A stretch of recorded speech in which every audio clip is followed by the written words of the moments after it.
Magandang araw sa ating mga kabayan. Saya, at sa ating mga kabayan, Corridor Silicans. Magandang araw po today mga kabayan. Going tayo sa pabahay ng government dito sa area ng Valenzuela City kung saan actual natin papaliparan ng drone kung kumusta na nga ba dahil nga tuloy-tuloy po ito na tinatayo. No? Ito po ay expected, no? Nasa 20 no, na building na ipapatayo dito sa Valenzuela. So ganun po ka dami, no? 20 ka building condo unit mga kabayan. Kasi yun naman yung pabayan ng government is yung dati kasi mga row type hanggang sa mayroon pang mga lease, no? Pero sa ngayon kasi yung mga condo type natin nga na rin, this space na rin sa lupa, no? So expected na nasa mahigit 1,000, no?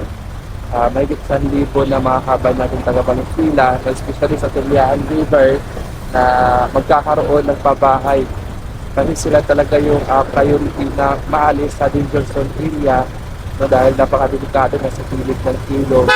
So yun naman yung pupuntahan natin ngayon para actual na makita at sana, no, tuloy-tuloy ang paggawa ng proyekto ng gobyerno para sa ating mga kabayan at para na rin maubos na yung ating mga kabayan na nasa laylayan o yung mga nasa mahirap o delikadong sitwasyon ng paninirahan dito sa bansang Pilipinas.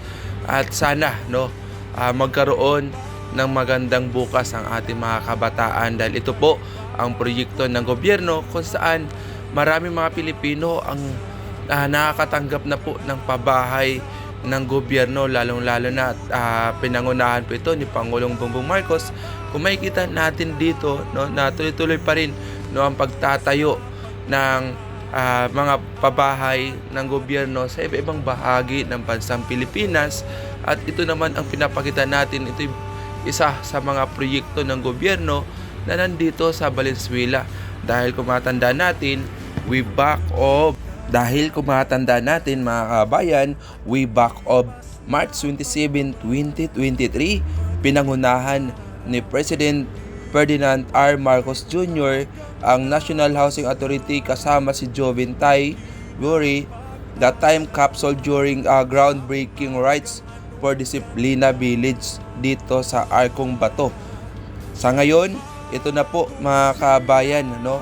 Marami na ang naitayo na mga pabahay, buildings dito sa area dahil sabay-sabay po ito at magkakalapit lang din ang mga proyekto na pabahay, especially sa Malabon at dito sa Valenzuela, no? At mayroon pang sa unahan ng Valenzuela. So grabe, no, marami at I'm sure na mapapakinabangan ito ng ating mga kababayan at mababago nila ang image ng kanilang antas ng pamumuhay at siyempre, no, mabibigyan na ng magandang bukas ang ating mga kabataan at sana balang araw wala nang mga kababayan natin na nakatira sa ilalim ng tulay, gilid ng ilog o gilid ng dagat na nasa danger zone area, no?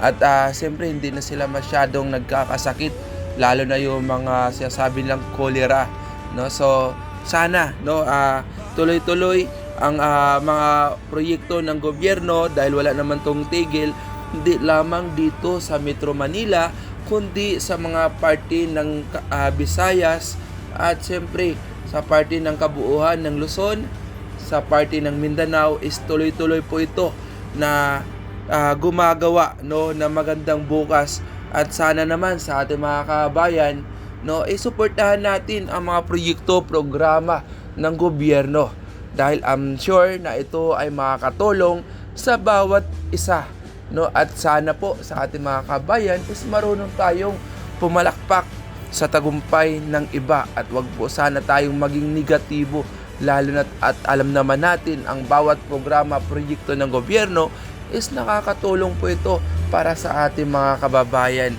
So muli mga kabayan, marami po salamat sa mga nag-like and share. Mga kabayan, thank you so much sa mga nag-comments, napakahalaga po sa amin yan. At sana po, no, suportahan nyo po yung ating Facebook page Rover Adventure Vlog. Dito naman sa YouTube is Rover TV. Kaya don't forget to like, comments, and subscribe. At siyempre mag-comment na rin kayo kung saan tayo next at kung ano ba yung pupuntahan natin, dahil pupunta rin naman tayo sa party ng Mindanao, no? At iikot tayo, no? Few days nasa Visayas tayo at ipapakita rin natin kung ano yung mga proyekto doon, no? Kahit masaglitan lang tayo, along the road lang, kung may madadaanan tayong proyekto ng gobyerno, ipapakita po natin yan, mga kabayan. So muli, maraming po salamat. Don't forget to like and share, mga kabayan. Grabe. May bagong silang, may bago ng buhay, bagong bansa, bagong galaw, sa bagong lipunan. Nagbabago ang lahat, tungo sa pag-unlad, at ating itanghal bagong lipunan.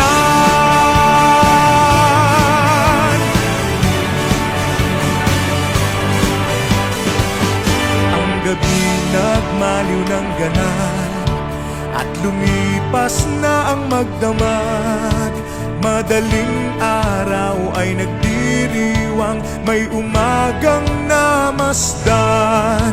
Ngumiti na ang pag-asa sa umagang anong ganda.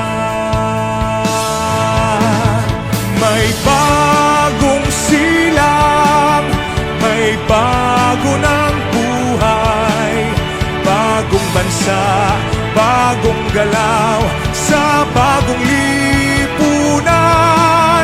Nagbabago ang lahat, tungo sa pag-unlad, at ating itanghal bagong lipunan. May bago ng buhay, bagong bansa, bagong galaw, sa bagong lipunan. Nagbabago ang lahat, tungo sa pag-unlad,